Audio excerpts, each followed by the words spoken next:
Ich habe mich dann in den Hurenarsch geklemmt. Im Fall. Und dann habe ich gemerkt, die oberen 3 Sätze sind genau gleich wie bei meinem Pass.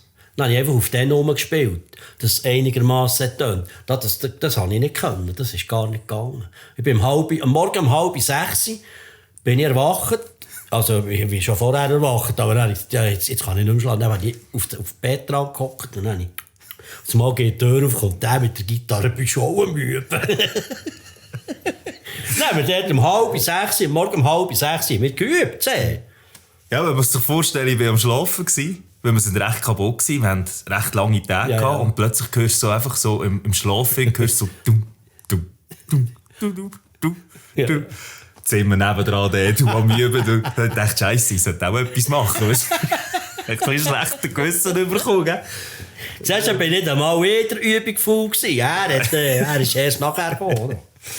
Aber was man eigentlich alles nicht so gesehen hat, nebst diesen 3, irgendwann war der 3 fertig. Also man hat irgendwie 12, 13 Stunden am Tag hat man gedreht und wir sind alle auf der Schnurre gewesen. Aber das Lustige war dann immer, wir sind dann immer mit dem Büssi, und wir sind eigentlich mega abgeschirmt gewesen, weil wir nie allein hin. Wir hatten immer Betreuer gehabt und die haben immer gesagt, in diesen Laden darfst du nicht, da wirst du verschossen. Und dann sind wir den Laden weiter, da geht's, oder? Und das Kamerateam hat sich dann eingedeckt mit Tequila und alles und so.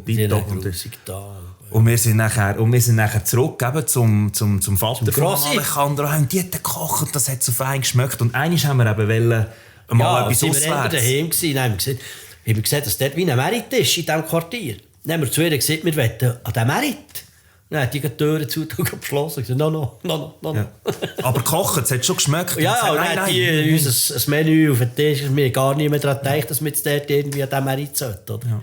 Dann haben wir sie dann gefragt, warum, oder? Das wäre nicht gut gekommen. Hat sie gesagt, schau, das eine Strasse weiter da werden Leute abgestochen und verschossen und alles, das sei nicht so gut. Dann jetzt da rausgehen. Bleibt lieber da, sie haben gekocht. Ja.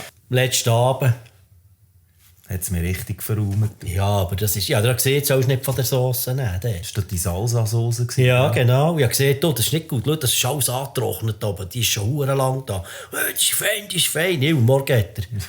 Nicht gewusst.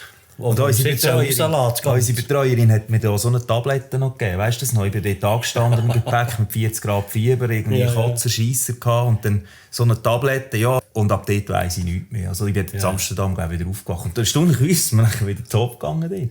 Ja, das war gut gewesen, ja. Aber ja, das ging so Zeug essen. Ich habe das noch gesehen.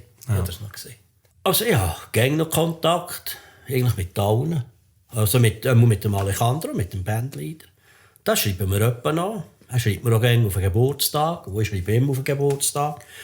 Und ja, einmal habe ich so für mich gedacht, das wäre mal so, es wäre hure schön, wenn man die wieder mal sieht. Das ist sehr speziell. Ja. Die Beziehung, die es hat gegeben hat. Vor allem nach all diesen Jahren, es ist wirklich so, sie schreiben uns eigentlich auf jeden Post, den wir machen, im Facebook.